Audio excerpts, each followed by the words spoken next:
හයි යාළුවනේ තෙනකොපට YouTube channel එකට ඔයගොල්ලෝ සාදරයෙන් පිළිගන්නවා. අද අපි ඔයගොල්ලෝ එක්ක යන්න හදන්නේ පොළොන්නරුව ඓතිහාසික නගරයටයි. ඉතින් ඔයගොල්ලෝ දන්නවනේ පොළොන්නරුව කිව්වට පස්සේ අපේ මුතුන් මිත්තන් හදපු ඓතිහාසික නටබුන්, වැව්, තව ගොඩාක් දේවල් බලන්න තියෙනවා කියලා. අද මම ඔයගොල්ලෝ ඒ හැම තැනකටම එක්ක යනවා. මාත් එක්කම මේ channel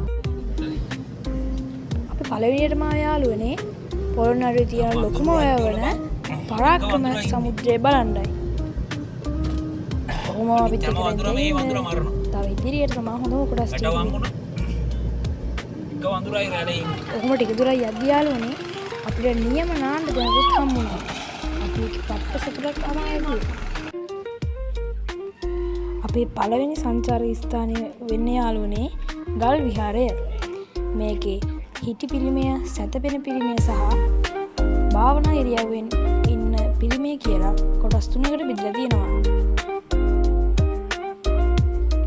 මේ ඓතිහාසික ස්ථාන බලන්න දිනපතා විදේශික සංචාරකයන් බොහෝ ලෙස පැමිණෙනා කියලා තමයි අපිට ගයිඩ් කරන මාම කියලා දුන්නේ. මේ බුදු පිළිමය අඹලා තියෙන රත්තරන් වලින් කියලා තමයි ඒ මාම අපිට කියලා දුන්නේ.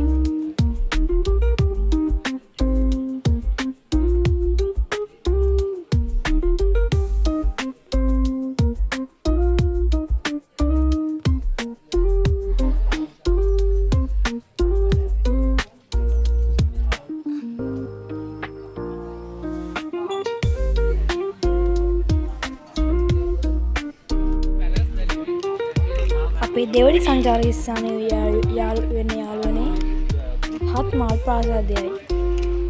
මේක යාළුවනේ ඉතිහාසඥයෝ හඳුන්වන විදිහට තට්ටු 7කින් යුත් විශාල මාලිගාවක් තියලා තියෙනවා. මේක තමයි රජවරු, විසෝවරු සහ රජතුමන්ගේ නිවන්තපුවේම ඉන්දිය ලෙසට ඉතිහාසයේ සඳහන් කරලා තියෙනවා.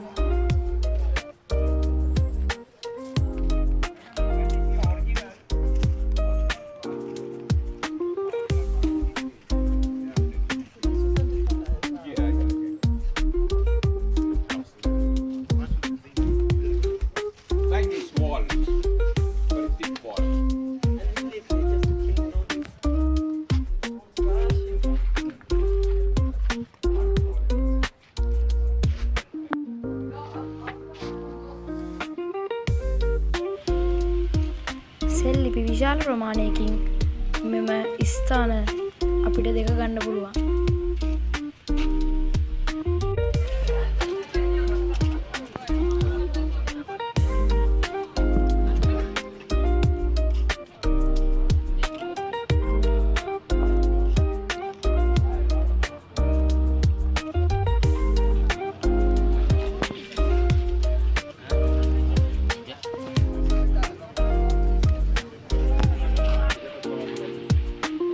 වළගම්බා රජුගේ නිර්මාණයක් වන පොළොන්නරුව වටදාගය සංචාරකයන්ගේ නෙත් පිනවන සුළු ඉතාමත් අලංකාර ස්ථානයක් බවට පුරාවිද්‍යාඥයන් නම් කර තිබෙනවා.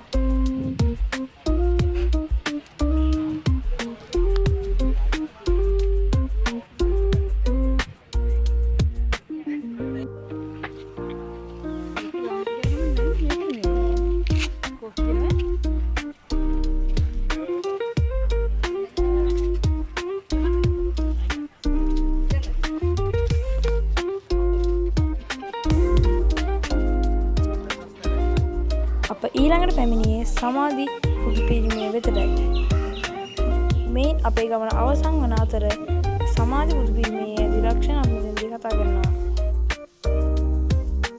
සමාධි බුදු පිළිමයේ මුවේ ආකාර 3කින් සිනා දක්වන අතර මෙය බෞද්ධයන්ගේ වන්දනයට ලක් වූ සුවිශේෂී ස්ථානයකි.